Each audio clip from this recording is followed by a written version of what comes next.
Hello and welcome into the GSMC Sports Podcast brought to you by the GSMC Sports Network. I'm your host TJ Mabardi. We are coming to you live on a Wednesday afternoon. Today is October 2nd and we are going to be diving into the breaking news that wide receiver Davante Adams has requested a trade from the Raiders. We're going to be talking about the sequence of events that led to this situation, and ultimately we will be listing through some of the teams that could potentially make a move for the star wide receiver. And then we are also going to be diving into yesterday's MLB playoff action, breaking it down both American League and National League, talking about the results from Game 1, what really stood out, and what could have lingering effect into today's games as well as the wild card series continue.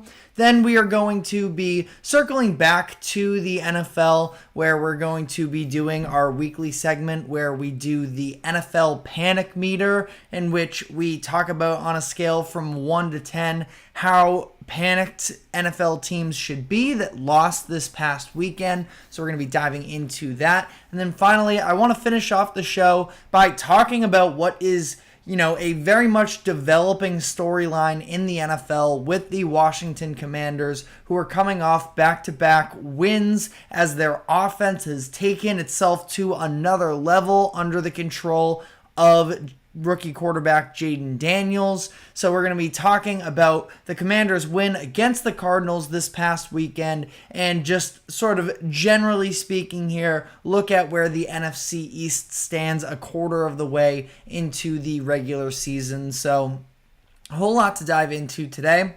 But before we get into all of that, just a reminder to like, follow, subscribe wherever you may be keeping up with us.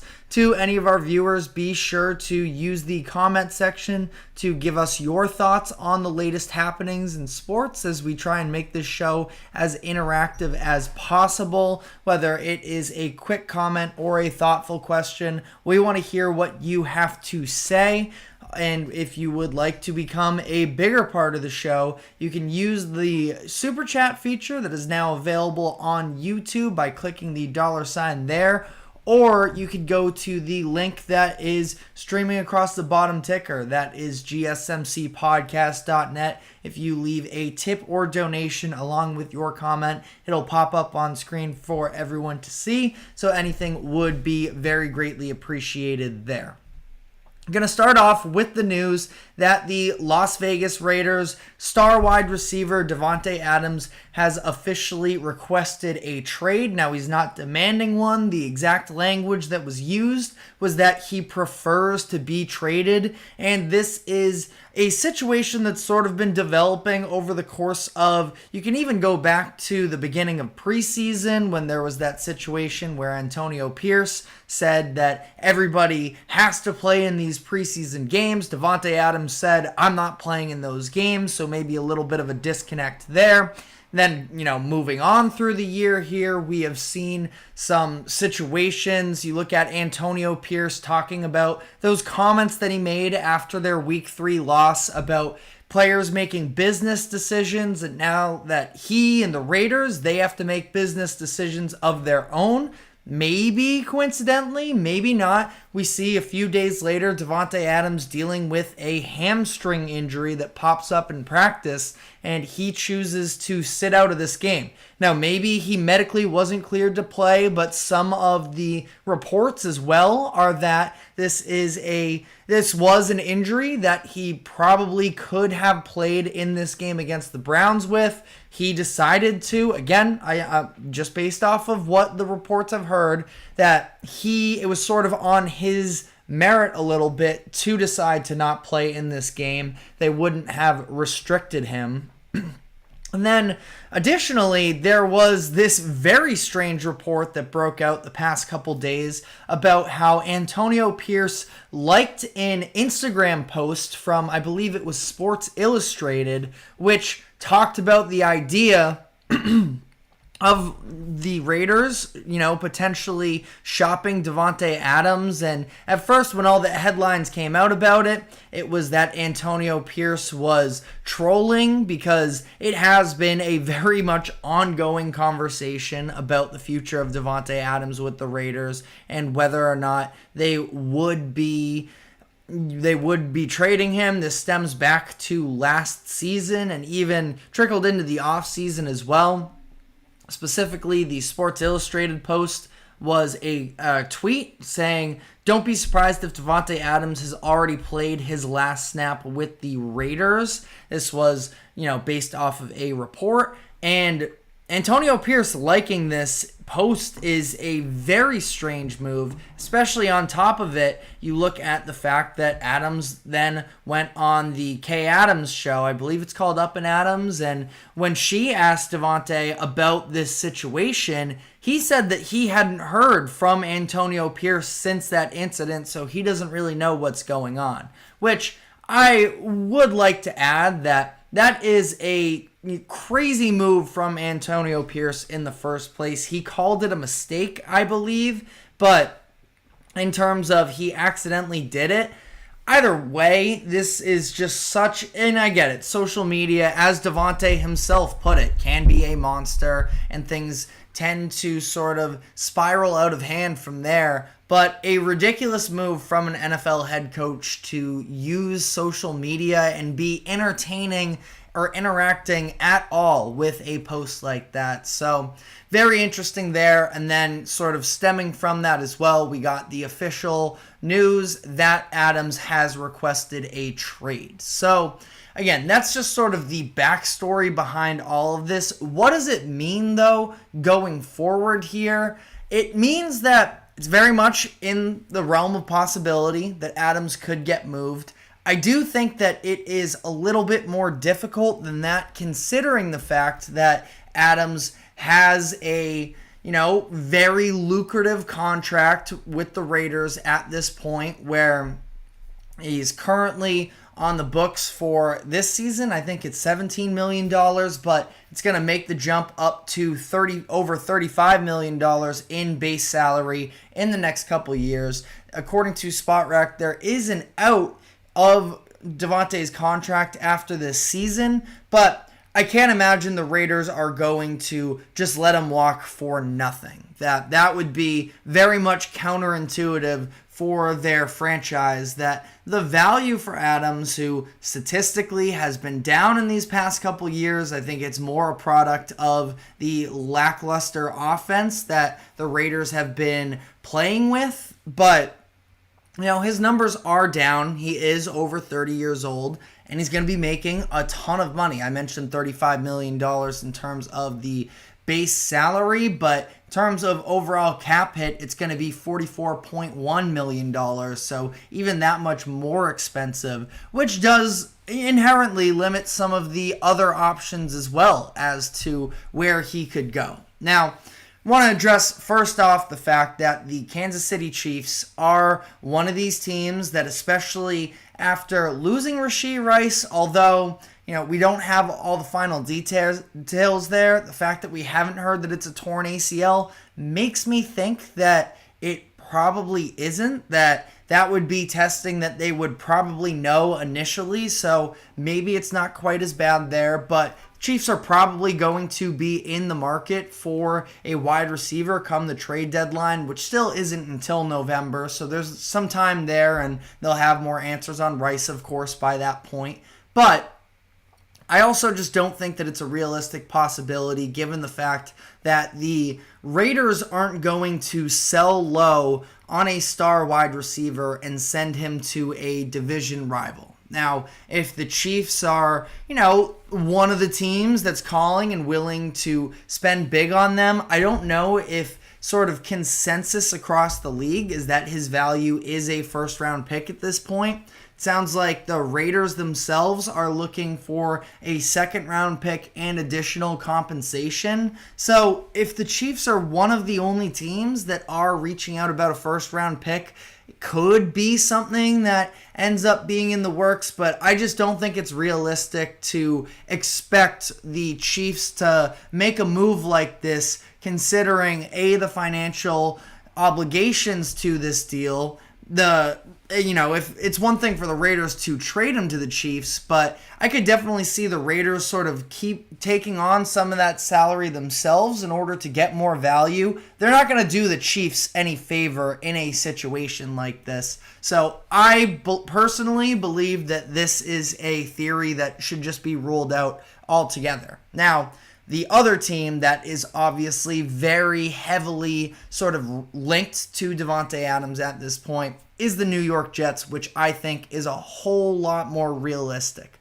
The Jets, obviously, with Aaron Rodgers, who is Davante's old running mate, that is very much in play in my eyes. This is a situation where the Jets know that this is sort of make or break time for Robert Saleh, for Aaron Rodgers, for GM Joe Douglas as well, that it's basically championship or bust. And I think that the majority of NFL fans wouldn't call the Jets, favorites to win the Super Bowl. That they're in contention. I think at least for playoffs, they're in contention. I still think that they're going to be walking a little bit of a thin line there, that I, coming into this season, had them as an 8-win team to a 9-win team. So they're going to be, somewhere hovering in the middle there. But adding Davante Adams would provide a very much needed spark to this offense that still hasn't looked great up to this point. And while, there are steps that Garrett Wilson and Aaron Rodgers are taking to get on the same page, it's at some point, patience is going to run out. And the Jets could get somebody in Davante Adams where feels like, maybe there's a little bit of rust to shake off. All things considered, though, Adams and Rodgers were all pros, and Rodgers was an MVP when they were together. So I don't think that this is a situation that would take all too much time. I think it's a little bit of a no-brainer for the Jets, to be honest, that they should absolutely be, vying for this deal. We'll see how it works. Again, given the fact that especially, you talk about make or break for everybody, Joe Douglas is sort of one of the guys that are under the most pressure. He doesn't get talked about the same because general managers don't fetch the same spotlight, but he knows if this season goes awry for them, he's going to be fired. He's the one who can make the move to actually send the picks, whatever it takes, in compensation for Davante Adams. If it's a deal that a lot of people don't feel like are going to age well, Douglas knows that he might not have to sort of be responsible for those in a couple years if he isn't here. So I think the Jets are easily the front runner in this deal. Some other teams that are at least worth mentioning here, the New Orleans Saints have supposedly been interested in this. Another situation where, yes, in Las Vegas, the Derek Carr and Davante Adams relationship didn't go quite as smoothly as anticipated. Obviously, once college teammates that were excellent together then. On the Raiders last year, wasn't the same story, but I do feel like this is a much better surrounding situation for New Orleans, where dealing with some injuries on the offensive line right now, but it is an improved offensive line.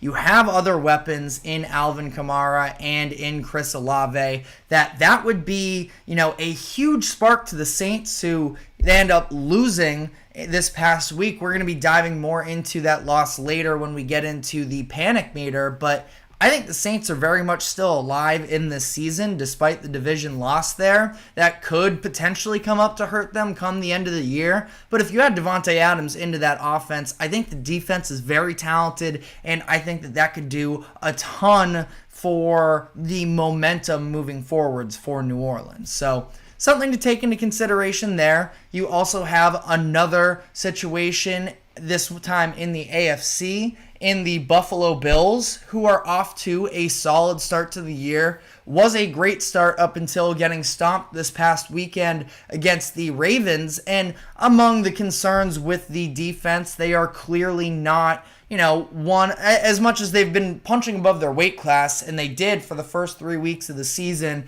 with all of the injuries they're sustaining currently and missing both of their linebackers. Yes, running the ball is sort of the biggest red flags with that Buffalo team. That being said, baked into that is sort of flying under the radar as well is the fact that when things sort of got tightened up, when the run game wasn't flying for them, Josh Allen really didn't have anybody to go and make plays. Now he hit that deep shot to Khalil Shakir, so it's not like they are untalented from a weapon standpoint. They're very clearly lacking a number one, though, and Davante Adams would be so much fun to watch play football alongside Josh Allen. That would be a little bit of a dream scenario here just in terms of fun, high-flying football. Some other teams I suppose I can throw out there as well, and there's a million of them that we can go down the line. The Cowboys are a team that have been rumored, but it sounds like they aren't interested.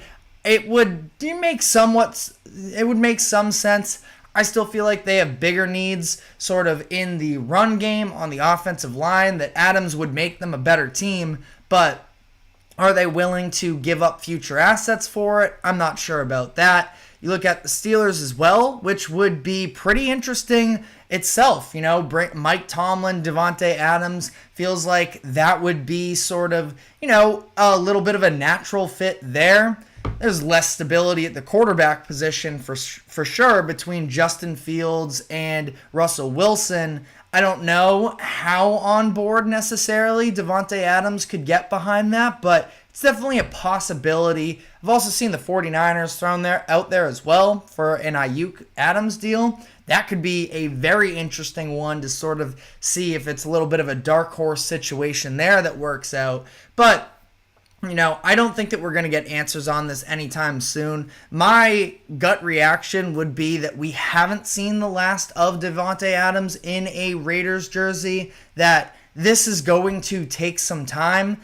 Adams, I don't know, maybe he sort of milks this hamstring injury further, but all things considered, I don't think he's going to just flat out hold out in this situation. His contract hit, at least for this year, is going to decrease as the weeks go on, so it's going to be a little bit easier for opposing teams to make a move. I do think that he gets traded by the end of the season.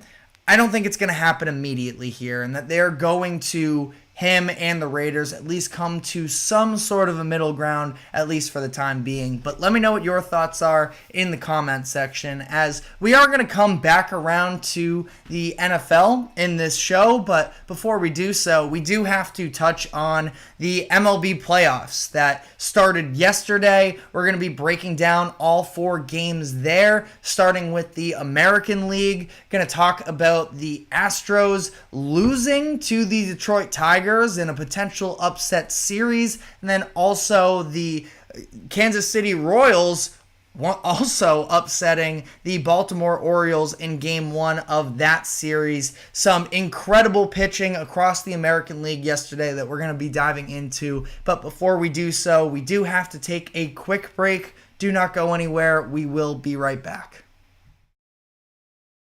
I feel like I'm losing my mind. Is everybody in the world blind? Please, Lord, give me a sign, a sign. I feel like I'm losing my mind. Is everybody in the world blind? Please, Lord, give me a sign, a sign.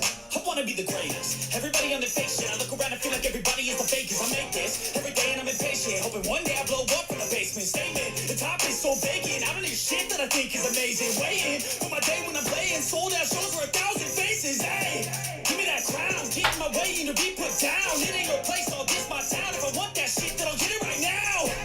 I'm losing it, the losing fit, some losing shit and stupid. If you choose to live or choose to dip, you choose to fight or lose your grip and lose a gift. Oh, I feel like I'm losing my mind. Is everybody in the world blind? Please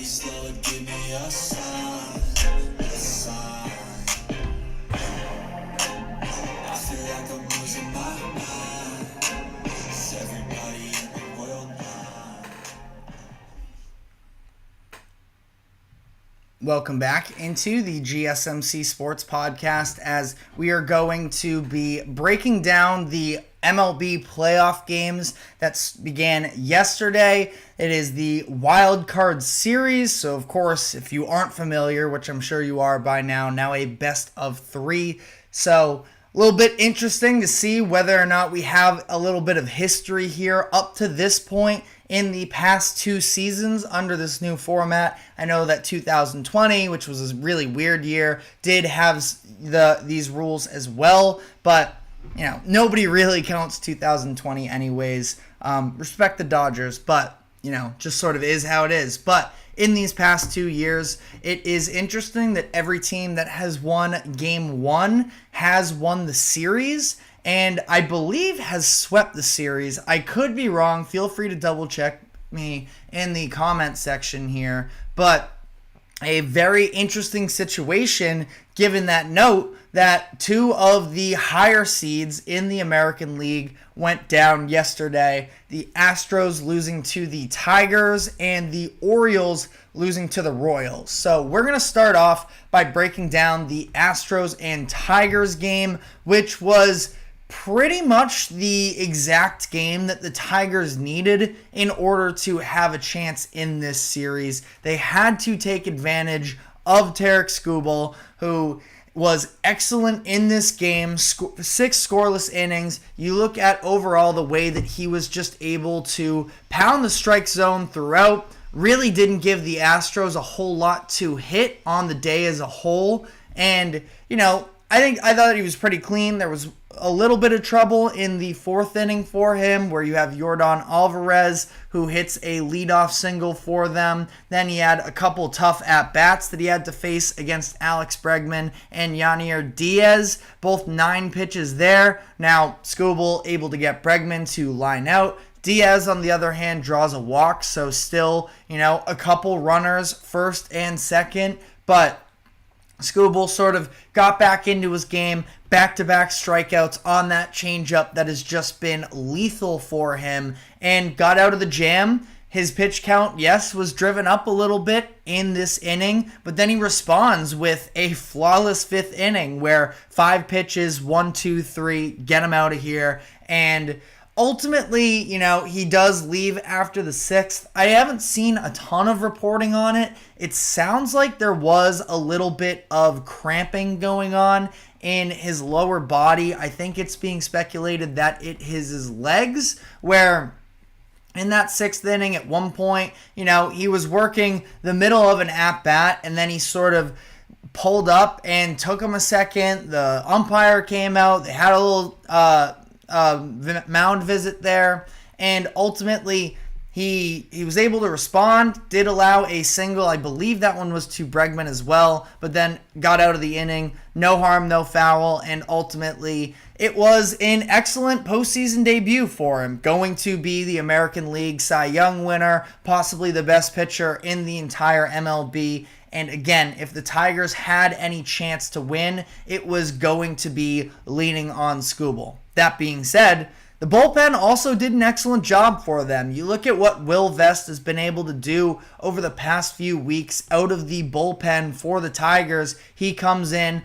an inning and 2/3, recorded all 5 outs, struck out 4 of them. He's now riding 7 straight scoreless appearances. So he has been, sort of nails out of the bullpen, which is massive for the Tigers. Now, leaned on him for maybe a little bit more extended time. I'll double check his pitch count right now, where he threw 24. So, going to be interesting to see whether or not he does end up taking the mound today. The Tigers are going with a bullpen day, so interesting there. I mentioned that the pitching for Detroit was excellent the entire game.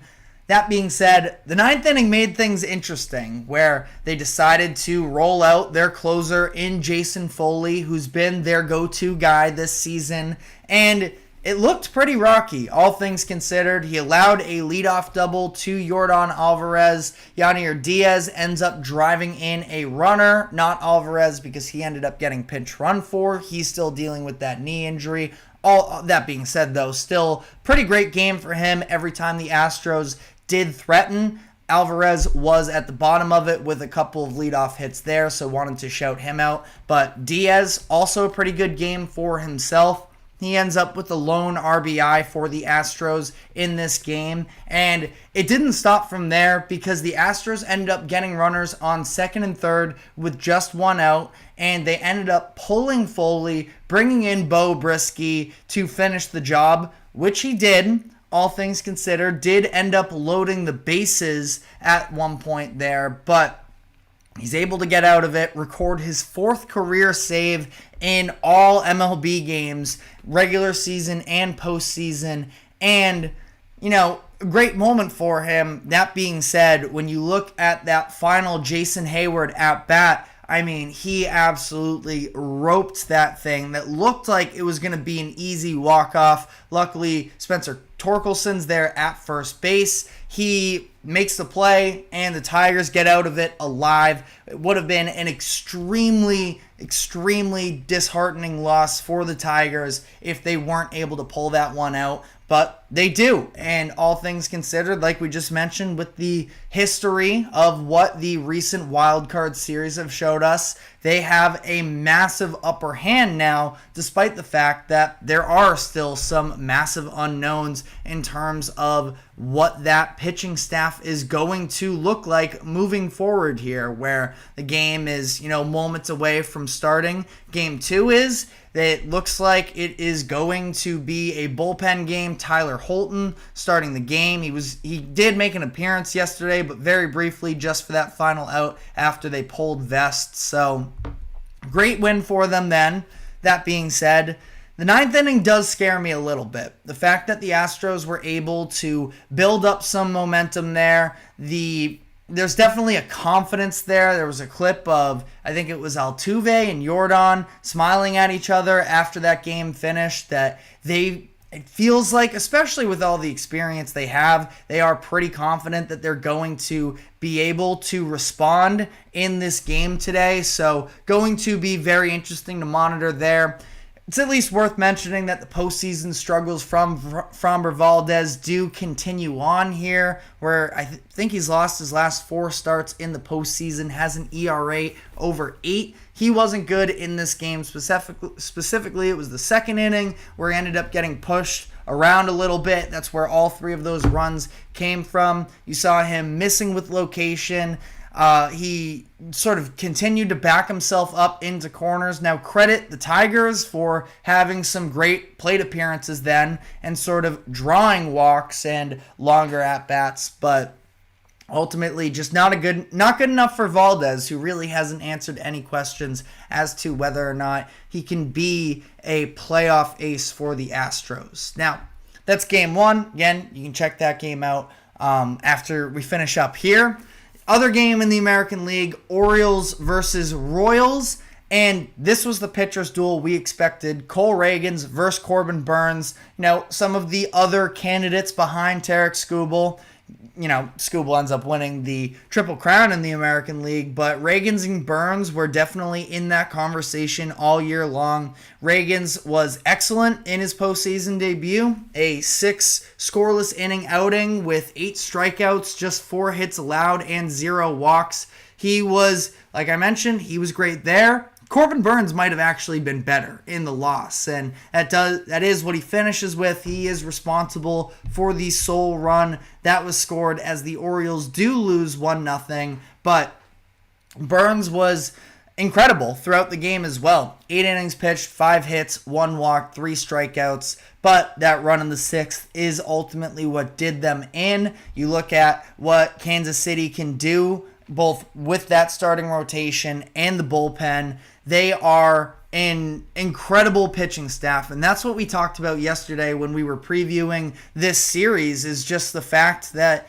I think that the Royals are so much better equipped from a pitching perspective. Now, huge for the Orioles that they were able to get 8 out of Burns, and that, they didn't have to lean into their bullpen too much, because I do feel like they are weaker from a starting rotation standpoint. But you'll take what you can get out of it. And the Orioles are still a very talented team, of course, but the Orioles didn't do enough offensively, and that is a little bit of a concern, because you're talking about last year where they ended up getting swept in the ALDS. This year, off to a bad start where they had opportunities. They were 1 for 7 with runners in scoring position in this game, left 7 runners on base, and when you look at Kansas City, it was just about getting a single with a guy in running with getting a single when your guy is in scoring position.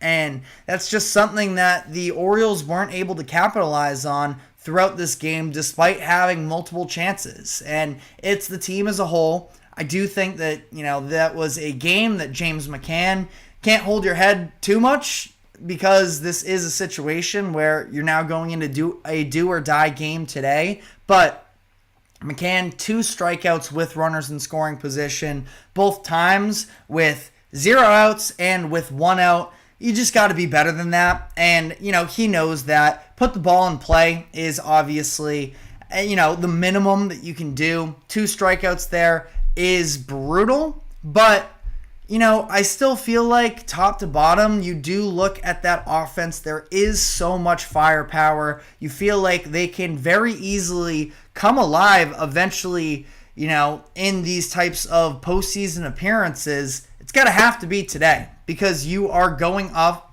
against another star pitcher in Seth Lugo, where he's probably going to give you 6, maybe more, great innings. I mean, Reagan's, he was ready to go more than 6 innings if it weren't for some spasms that he was dealing with as well to sort of take him out of that game. But he specifically mentioned that he's trying to pitch later into October. Totally fair there. And they were able to sort of get the production they needed out of the rest of their bullpen.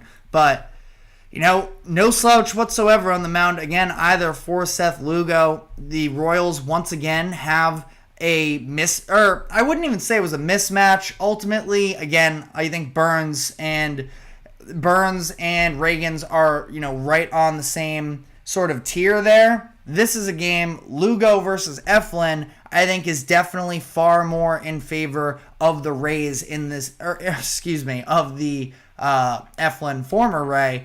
The Rangers have the upper hand in this series. So ultimately, we'll see. I was picking the Royals coming into this series anyways, and it's a best of 3. So there's really not much room for error ultimately. The Orioles backed up into a corner. Still haven't necessarily had that postseason success that they have been vying towards these past couple years. We'll see whether or not it starts with their game today. So that game, first pitch, around 4:30 p.m. Eastern. So we'll see about that. But that does sort of take us into now the National League, where also before we move off the AL, just want to say again, the pitching in the American League in yesterday's slates were incredible across the board, where you get some aces and Skubal and Burns and Reagans, and every one of them live up to expectations. I thought that was really special to see. You look at some of the closing performances as well, specifically Urseg for the Royals, being able to sort of maneuver. I mean, the Orioles, they were causing a little bit of, traffic on the base paths towards the end of that game, and Urseg ultimately able to pull them out of it, secure the win. Exactly what a closer should do, and he did. So we are going to now be moving into the National League, where we had the Mets win another resilient performance against the Brewers, and the San Diego Padres staying hot. So we're going to be diving into both of those games, but before we do so, we are going to take a quick break. Do not go anywhere. We will be right back.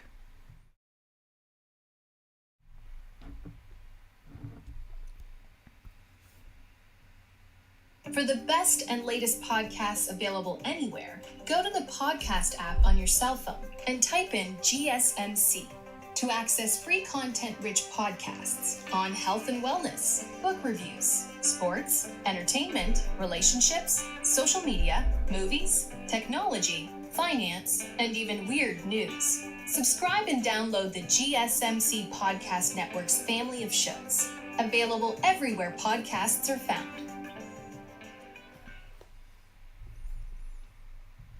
Welcome back into the GSMC Sports Podcast. We just finished up talking about the American League games from yesterday. Now diving into the National League. Got a couple, specifically Brewers versus Mets was very eventful for a couple reasons. You talk about the Mets coming off of that doubleheader from yesterday. They were able to benefit from winning game one so that they could have Luis Severino pitch the game for them.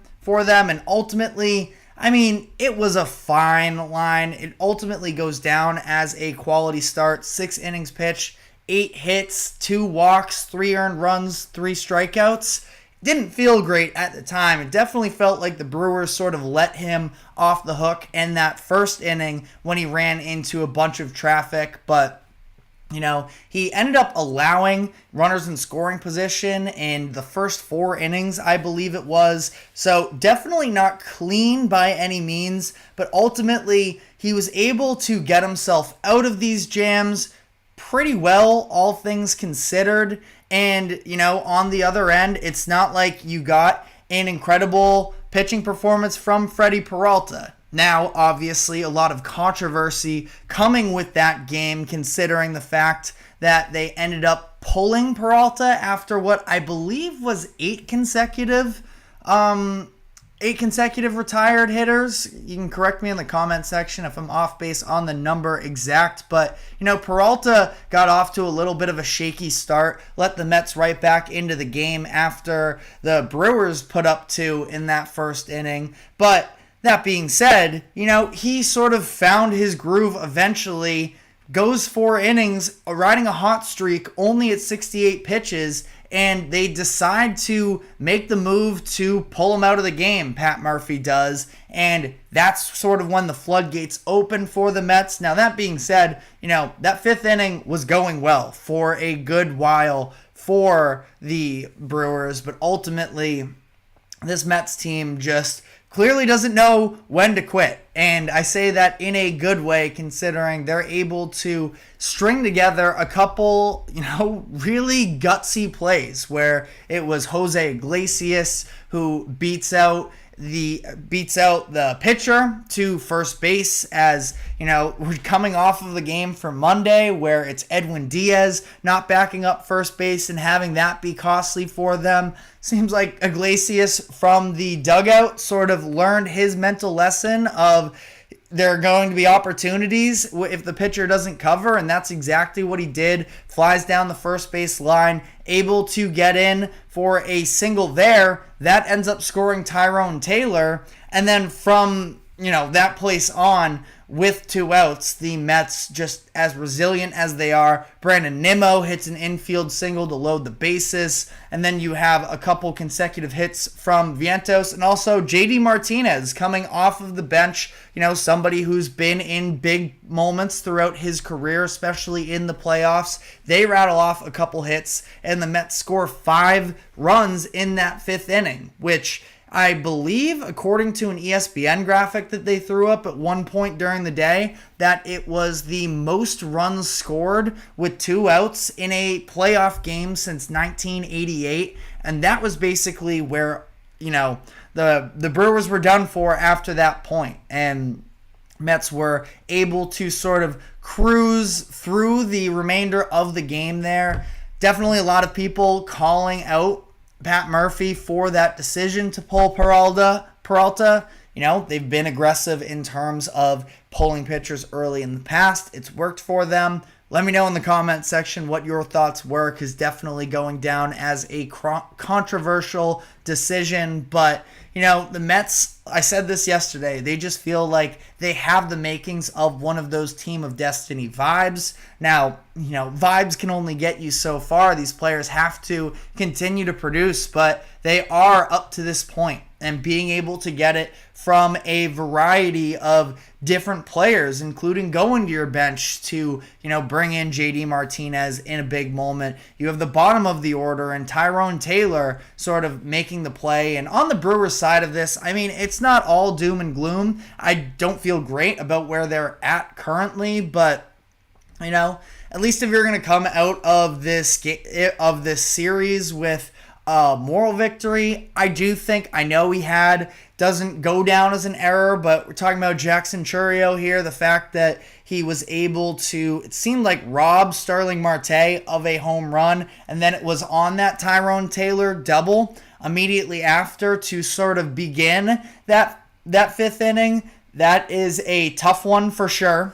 And ultimately, you look at, what he was able to do. I think they said that he was the youngest player in MLB history to record 2 hits in a playoff debut. So, he clearly was ready for the moment, all things considered. I know the misplay in left field, a brutal one. But, Brew Crew, it's been a good season. I'm not trying to call curtains on it just now, but not feeling optimistic about them for sure. But, if you have hope, let us know why in the comments section. Other game of the night, though, last game of the day, Braves versus the Padres, and we got an absolute masterclass from Michael King in this one, where he was unbelievable. And this is where, people are now sort of looking back to that Juan Soto trade, talking about who won. I think it was mutually beneficial. There's no need to sort of, tally points here. But getting to see Michael King have the success that he did, I think was, a real positive for not just Padres fans, but I think it was just really cool in general, getting to see him have this season where he takes on a bigger role as a starter for the Padres and gets the ball in game 1, and ultimately 7 innings, 5 hits, 0 walks, and 12 strikeouts. He is the 5th pitcher with 10 or more strikeouts, 0 runs, and 0 walks in a postseason game. And the Padres as a whole are the first team in MLB postseason history with 15 strikeouts and 0 walks in a shutout. So, this was a masterclass from the Padres pitching. Michael King was excellent. Finally, the Braves get a little bit of a breather getting away from Michael King, and in comes Jason Adam, and he was excellent as well. Does allow a hit, but ultimately 3 strikeouts to get out of that, and it was just sort of wraps from there.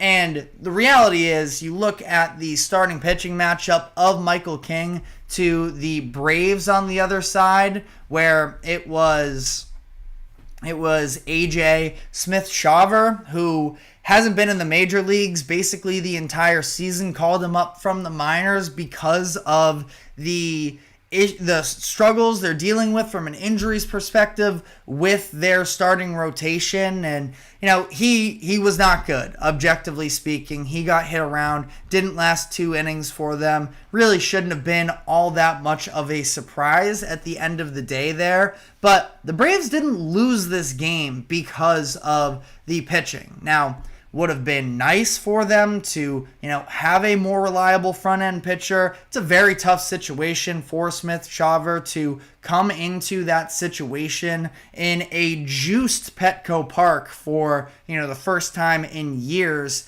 at least in a playoff setting, that is. And, have the towels swinging in his face. And, it seemed electric in the ballpark there. That's a tough situation for him to walk into.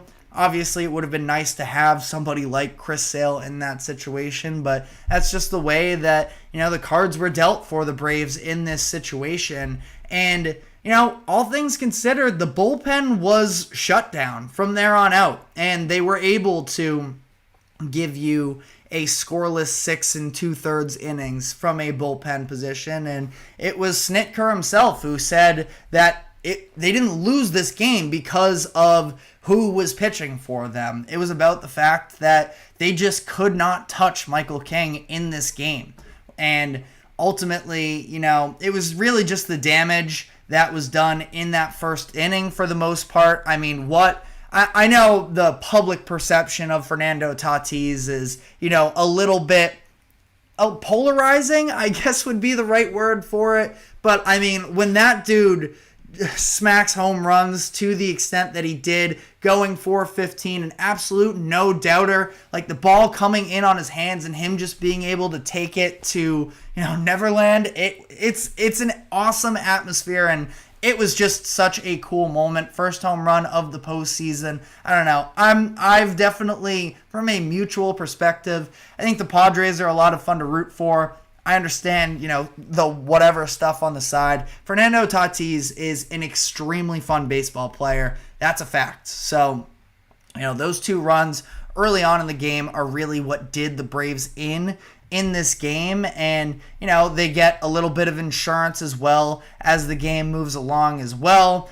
They get a couple RBIs from Kyle Higashioka. It was the sac fly in the second inning to build up that 3-0 lead, and then Higashioka again hits a solo shot in the 8th to be able to provide a little bit more padding there. But I mean, I thought it was a fun game. I thought that it was a really resilient game for the Braves, all things considered, coming off of the doubleheader, knowing that you were down as much pitching as you were. That's a lineup that's sort of exhausted. I think it's at least worth noting that Michael Harris, who everybody was sort of pinning as somebody who really, and it's not even that people were pinning, he had not performed in the postseason up until yesterday, where he hit singles in his first 2 at-bats. Now, ultimately, that's not the stuff of legends, but it's a good performance. And I think that ultimately, that's the type of stuff you need to see. Michael Harris, been important for them in that leadoff spot this season, especially considering all of the other injuries that they've been dealing with up to this point. And you look and, it was some of the other guys. I mean, 3 strikeouts for Ozuna, including in that 8th inning when, maybe there was a little bit of a chink in the armor, or I think that's the phrase.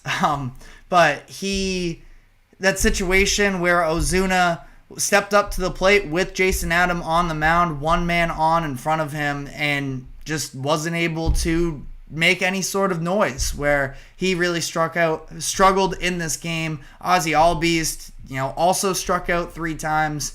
There was a lot of striking out in this game, of course, the 15 combined from King and Adam. So this was, sort of all Padres, but at the same time, I don't think that it's entirely the sky is falling for the Braves, where they hung in there in terms of a pitching perspective. And that was the number one concern. Their offense also battered, but you have a number of names there that have at least been there before. And all things considered, there is a fair amount of inexperience on the Padres side, not top to bottom. They're obviously, kind of hired guns in some sorts, where they aren't, homegrown Padres players. You go out, you get Narvaez, you get Manny Machado, Xander Bogaerts, some people that have been in the majors for a while and do have some postseason, appearances. But that being said,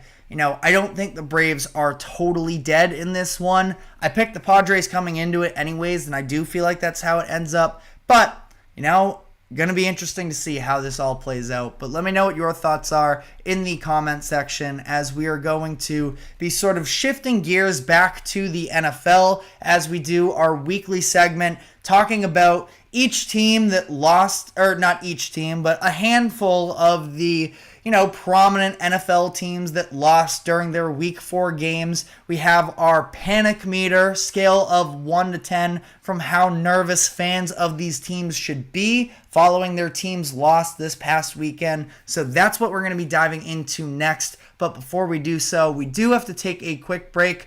Do not go anywhere. We will be right back. Looking for your daily fix of sports talk without having to pay for it? GSMC Sports Network is available on YouTube. Just search GSMC Sports Network. Get your fix of daily sports talk shows on YouTube, absolutely free. NFL, college football, NBA, MLB, MMA, UFC, fantasy football, and so much more. GSMC Sports Network has shows running all day long, with new sports shows starting every 2 hours. Just like on your favorite cable sports channel, except GSMC Sports Network is absolutely free. Just search GSMC Sports Network on YouTube to catch one of your new favorite shows, like the GSMC College Football Podcast, Chip Shot Football Podcast, Hoops and Heels Women's Sports Podcast, GSMC Basketball Podcast, and so many more. Check it out for yourself. GSMC Sports Network, now available on YouTube absolutely free. Search GSMC Sports Network on YouTube right now.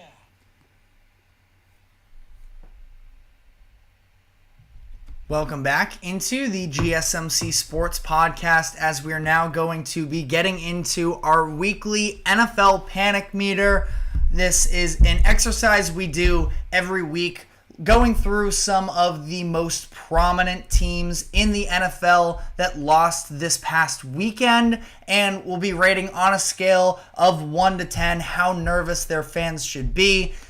For those of you who haven't been here before, on the 1 side is no worries at all, and 10 is hitting that panic button. So, getting into it here, first team we have, we're going to start with the Monday Night Football games, the Seattle Seahawks. They came into this game against the Lions 3-0, and ultimately, they competed very well. Now, there was definitely, a case to be made that I do feel like to some degree, there's a couple ways to look at it. The Seahawks could have won this game if they had more of their playmakers on defense healthy for it.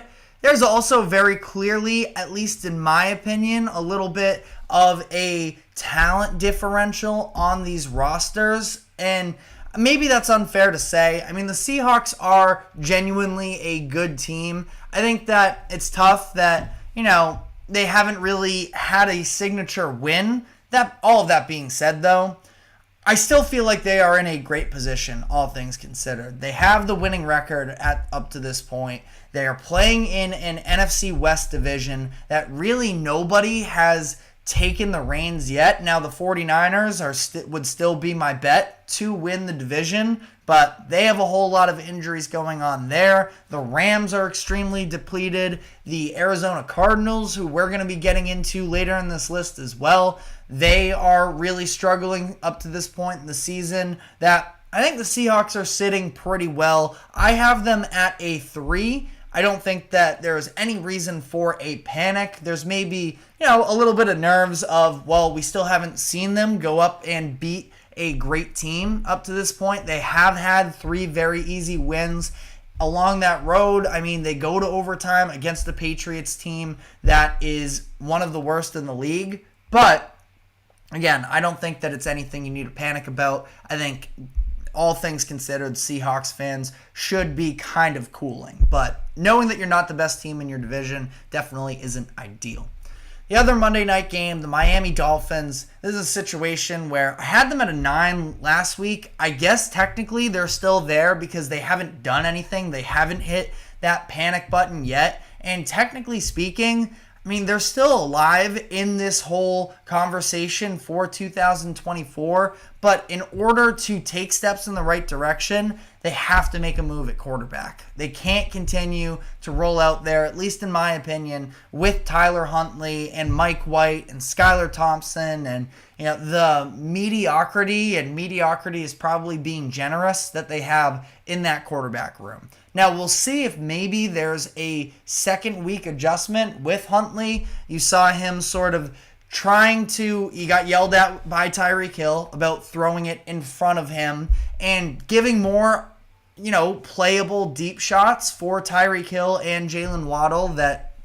Those are things, Huntley ended up overthrowing Tyreek when he did take the deep shot, but that just shows me clearly at least he has the arm talent.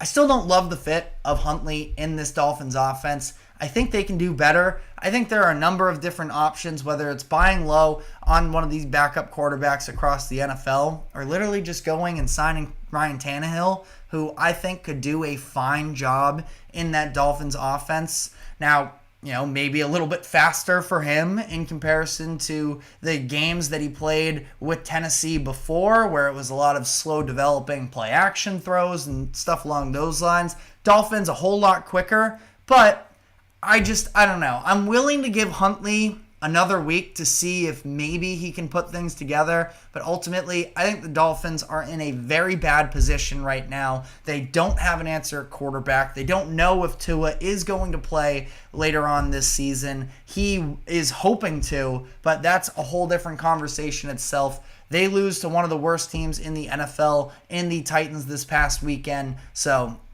all things considered, I think that, Dolphins fans should be very panicked. I have them at a 9. Now, their division rival, the Buffalo Bills, also suffered a loss. Their first loss of the season on Sunday Night Football against the Ravens. Now, I think the Bills, all things considered, there's some nerves there about the fact that some of their fatal flaws were exposed, and I don't know if it's fatal necessarily in the sense that once they get Matt Milano and Terrell Bernard back, their 2-star linebackers, that maybe they can, be better equipped to face the run. But, they were just gashed on the ground on Sunday night, resulted in a 35-10 loss. And on the other side as well, definitely a lack of dynamic ability from their playmakers. So there are real issues with that Bills offense, or Bills roster as a whole. I still think that they are a well-coached team. Josh Allen is still a top 4 quarterback in the league. And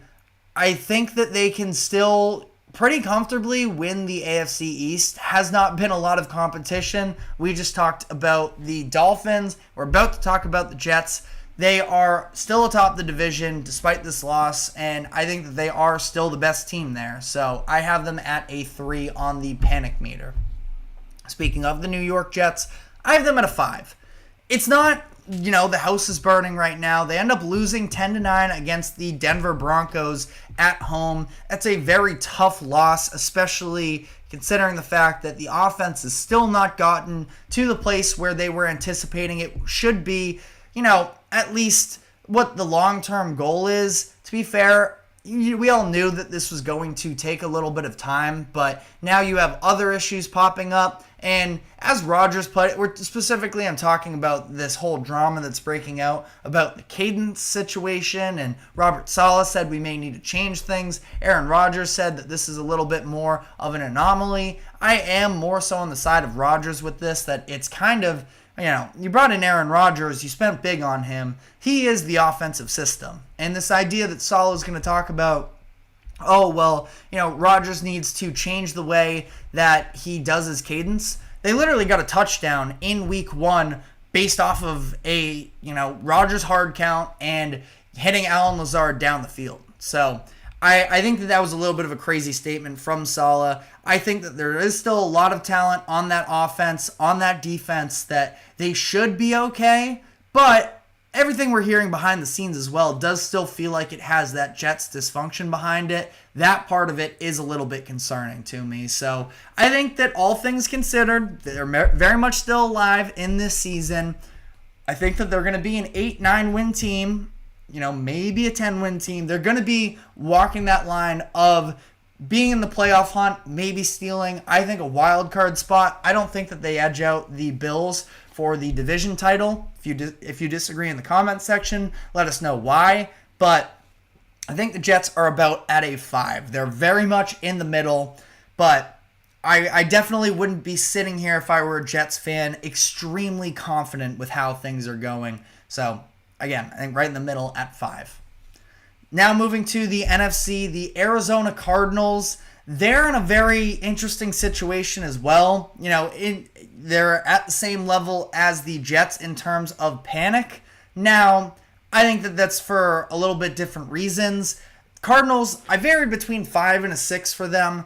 all things considered, that loss to the Commanders, definitely a lot of red flags. But they were also in the game for a while. Things didn't get out of hand for them until that fourth quarter.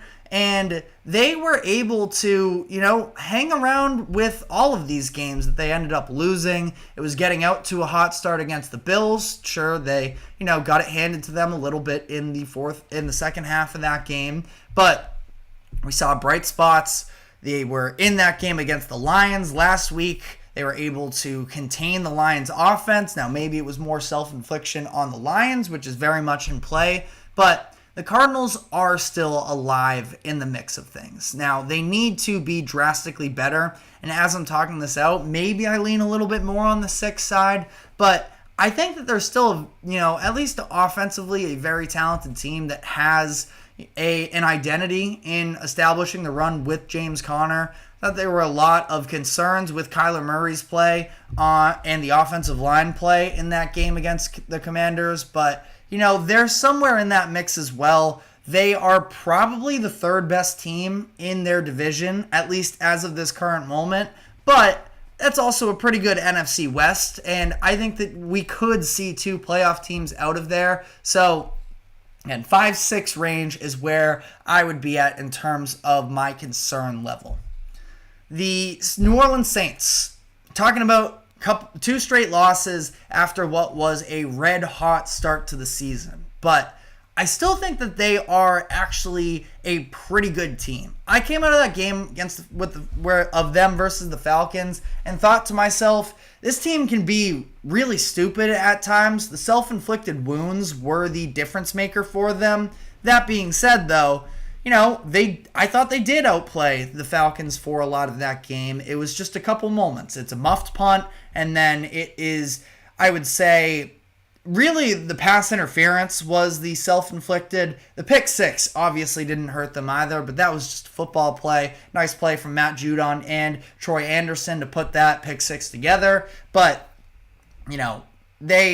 they can put this together, I believe, and that offense is still very talented. The offensive line still got push, even without 2 of their starting linemen. Alvin Kamara's a dog. Chris Olave is really good as well, and I think that this is a team that is very much still in play for the division. I don't think that anybody in that division is head and shoulders above the other. Now, if you want to argue the Buccaneers, you have the high ground right now based off of how last week went. But I think that this division is just a toss-up from top to bottom. So I have them at a 3.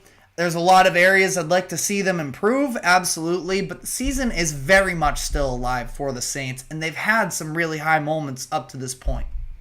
Last team here, Philadelphia Eagles. Now, I had the Saints at a 3, I had the Eagles at a 4. The Eagles beat the Saints, but part of that is that even in that win against the Saints, a lot of self-inflicted issues from the coaching staff, which was already a massive concern coming into the season, is that coaching staff kind of been reinforced up to this point. And then this past week, they end up getting stomped by the Buccaneers. And it was Vic Fangio himself talking about how there were things that they needed to do differently. They tried to run more man than usual. They still have this obsession, it feels like, with pressing opposing wide receivers at the line of scrimmage.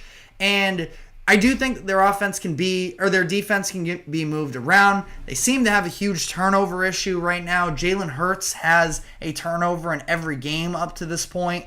And on top of all of this, following their loss against the Falcons when they lost week 2, I had them at a 3. The reason why they're just slightly more pushed into a little bit more panicked is the fact that they might not be the best team in their division. And same with the Saints, but, I think that the Commanders might just be a better version of what the Eagles are. Now, the Eagles have some more pieces, specifically at wide receiver and on the offensive line, but these are 2 teams right now, at least, I don't want to oversimplify things here, but the Commanders are an elite offense with a defense that I don't think is great, but played pretty well last week. The Eagles are, in theory, a very good offense, has the potential to be elite, absolutely, and a defense that I still don't really have that much confidence in. I suppose their moment of brightness was against the Saints last week.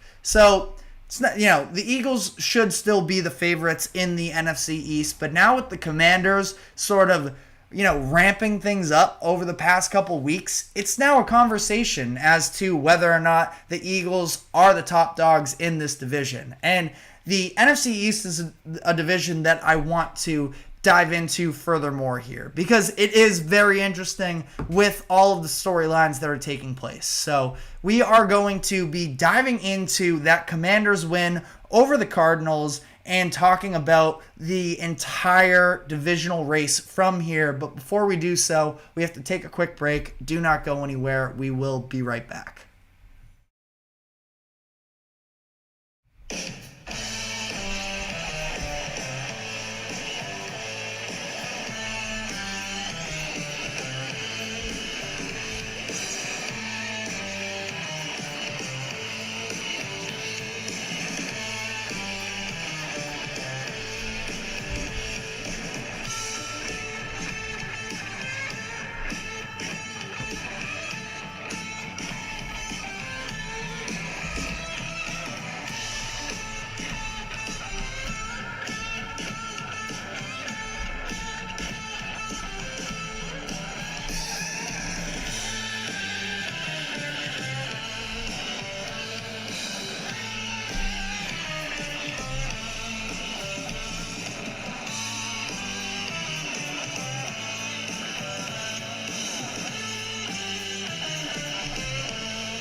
Welcome back into the GSMC Sports Podcast for our final segment of the day, where I want to dive into the current state of the NFC East. And I want to talk about the Washington Commanders because they have been one of the hottest storylines in the NFL over the past couple weeks due to the offensive explosion that we have seen.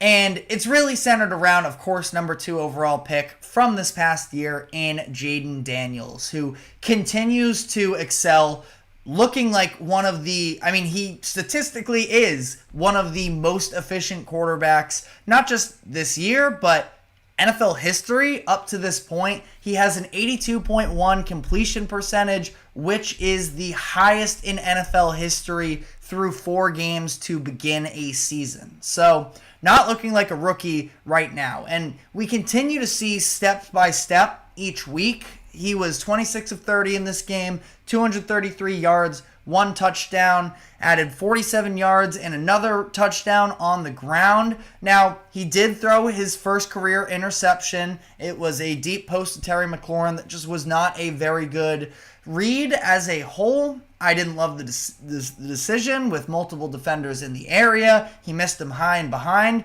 Not a great play. He got it over with. Everybody's eventually going to throw an interception. And it does sort of, it means at least it's not a completely boneheaded interception where the decision making was terrible. It was not a good read. But that being said, it wasn't extremely costly. It means that he's ramping up his level of aggression. And again, other than that, he had just 3 incompletions. So he has been excellent up to this point in the year. And we're seeing the methodical parts from him. He and the Washington offense put together a 93-yard touchdown drive. That was very impressive. We saw Daniels convert first downs on third through the air. And there's just a lot of positive momentum building with this Washington team. And I think that, it stems beyond just Jayden Daniels. As excellent as he's been, this running attack has been elite up to this point. In this game against Arizona, 37 carries for 216 yards. Now, it's not like it's exactly a great defense that they were facing. Washington in general, these past 2 games where it's been the Jayden Daniels renaissance, it's been against the Bengals and the Cardinals, where neither one of them have really proven that they can play great defense. But either way, you have the ground game firing. Brian Robinson is proving to be a big-time running back one for them. 21 carries for 101 yards in this game and a touchdown. You don't have Eckler, but their backup running back and Jeremy McNichols, who truthfully I hadn't heard of until this week. He was really impressive as well. 8 carries, 68 yards, and 2 touchdowns. That first touchdown run, the ability to, have the balance going down that left sideline, sort of, tiptoeing down the side. Thought it was really impressive. And, we're also finally getting to see Terry McLaurin, what he looks like with a true star quarterback. And, I don't want to prematurely throw Jaden Daniels in that star quarterback conversation. It seems like that's what he's very quickly becoming. And you look at Daniels now, Terry McLaurin was drafted in 2019. Jaden Daniels is the 11th quarterback to start a game for Washington during McLaurin's tenure there. So finally, he's getting some consistency. Last year, technically, he got 17 games out of Sam Howell, but, I don't know if that's necessarily something that he was asking for, even though I don't hate Howell as a quarterback. But Jaden Daniels is a different level. And, I think that you just have to look at the way this offense is clicking. I mean, Cliff Kingsbury, he had a ton to prove up to this point. I guess my only negative-ish note from what I've seen the past couple weeks is there's maybe at least something to note. I'm not saying that this is a bad thing because the results have 100% been there. There's very much a favoring of throwing to the right side, not throwing to the left side of the field, where, in the past 2 games, 10 out of his 47 completions are past that left hash mark, which again is not anything, that's massively concerning. When it gets called a college offense, though, that is a pretty college thing. And I think that there's still plenty of time for Daniels to develop, looking at both sides of the field and such. But, again, this is all progression. We're 4 games into Jaden Daniels' career. We're just making notes of different things that at least stand out. And, Daniels himself would probably be the first to tell you he still has a ton of room to grow, and that's totally fine. The Commanders also benefit from the fact that they don't have all that difficult of a schedule moving forward, where it's not like there are that many perennial defenses that they're going to face, that a lot of these games are winnable, and I think that the Commanders have an excellent chance to actually pull off this division title run. Now, we'll see. I think part of it as well is I've had concerns with the defense. They played very well in this game against the Cardinals, which is important. I mean, they got pushed around a little bit up front by James Conner, who had 104 yards and a touchdown there, but they were excellent at playing against the pass. And, last week, Joe Burrow had a lot of success sort of airing it out and, picking on what is a pretty inexperienced secondary.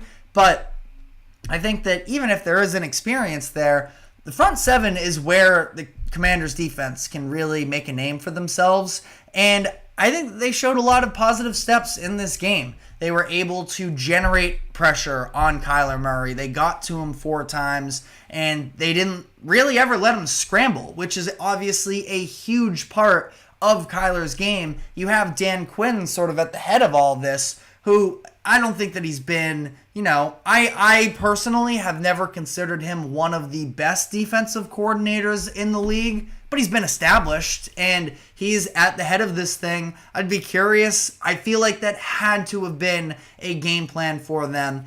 Is contain, don't let Kyler scramble, force him into a pocket passer, which is when he starts to struggle a little bit more. Kyler had just 1 rushing attempt, which, unless there's some sort of injury that's going on behind closed doors there in Arizona, I think this is the first time Kyler has probably ever played a football game at quarterback where he's ran just 1 time. That, when he's not on the injury lists. But I think that you saw a lot of production as well. Dorrance Armstrong, who was one of their big free agent signings. He's coming from Dallas with Dan Quinn. he had his best game as a Commander up to this point, recorded a season high in tackles with 5. He put a number of pressures on Kyler Murray, had 1.5 sacks. The full sack that he did get was at a pretty big moment right before the half. Cardinals going for it on 4th down. He came from way out on the right side and was able to, Kyler held onto the ball too long, but the speed that he was able to get there was pretty impressive, all things considered, how far he was lined out. And, that sort of inherently ended up in points for the Commanders because then they were able to go down the field, get a field goal before half. But I think that there's a lot of positives to come away with the Commanders, and that is a little bit nerve-wracking for the Cowboys and the Eagles, the Cowboys win their game last Thursday. We talked about this, a number of times. I do think that there were some, concerns that came out of that game. I don't think it was super convincing against a Giants team that I just don't think is all that good. The Eagles as well, they are dealing with some key injuries, so you do have to keep that in mind when you talk about where the Eagles are currently at with A.J. Brown and Devontae Smith and Lane Johnson all out for them. But there still seems to be something going on there with the coaching. I couldn't stand the lack of using Saquon Barkley. You're down your top 2 wide receivers. Why aren't you just putting the ball in the hands of your best players? Saquon had just 2 carries halfway through the second quarter, and at that point, the Eagles are down significantly. What are you doing there? And, ultimately, I just think that there are a lot of flaws with that Eagles team.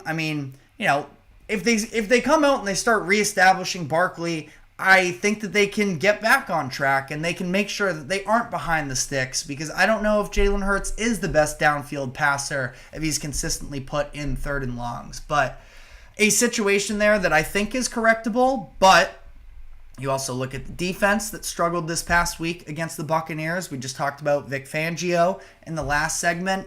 He seems to have this insistence on the Eagles pressing. I think the rate is above 80% that they have their cornerbacks up pressing. I don't know if that's really a style of victory in the modern era, considering how talented a lot of these wide receivers are. They feel like maybe they can get pressure or something, but Baker Mayfield was just able to repeatedly fire the ball in, and there were guys running open for him all day. So just a lot of concerns there. Again, mentioned the Cowboys, Giants, let's be real. They were never really in this conversation for this year. But the NFC East is very much up for grabs. And if I were to bet right now, I still feel like the Eagles are the best team. But I mentioned with the Commanders, and I'm going to pull up their schedule right now as well, they have a very manageable schedule from here on out. And it's about them continuing to have the level of success that we've seen from them up to this point, that they need to continue to keep that momentum going. But we will have to see. But that is all the time we have for today. Thank you very much for tuning into the GSMC Sports Podcast. Thank you to the GSMC Sports Network for allowing us to host this show. Remember to like, follow, subscribe, wherever you may be keeping up with us. And we will be back tomorrow afternoon at 2 o'clock p.m. Eastern. We will see you then. Take care.